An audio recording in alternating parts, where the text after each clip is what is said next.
You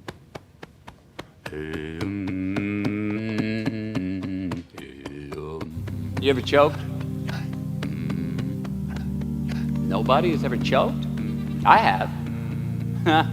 You know what I'm talking about, fumbling at the goal line, stuck your foot in your mouth once you got to the microphone, had a brain freeze on the exam that you were totally prepared for, forgot the punchline to a joke in front of 4,000 graduating students at the University of Houston commencement.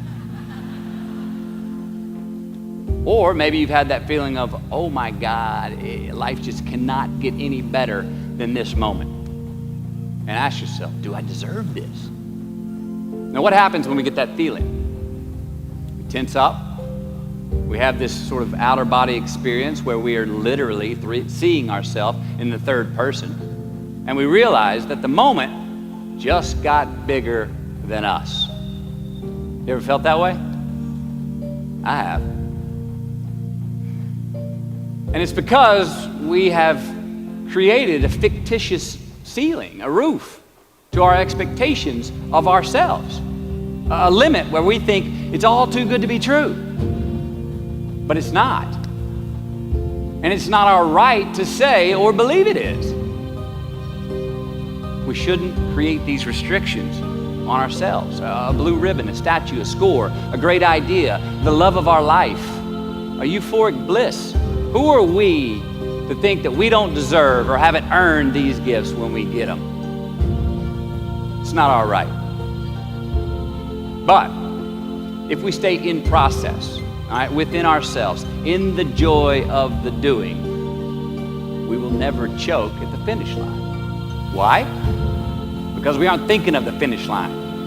Because we're not looking at the clock. We're not watching ourselves on the Jumbotron performing the very act that we're in the middle of. No, we're in process. The approach is the destination, and we are never finished. Bo Jackson, what did he do? He used to run over the goal line, through the end zone, and up the tunnel. The greatest snipers and marksmen in the world, they don't aim at the target. They aim on the other side of the target. We do our best when our destinations are beyond the measurement, when our reach continually exceeds our grasp, and when we have immortal finish lines.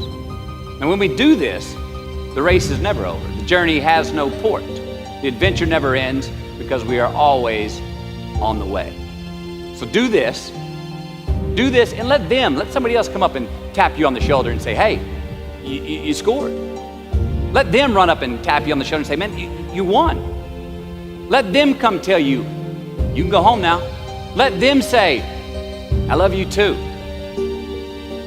Let them say, thank you. Take the lid off the man-made roofs that we put above ourselves and always play like an underdog.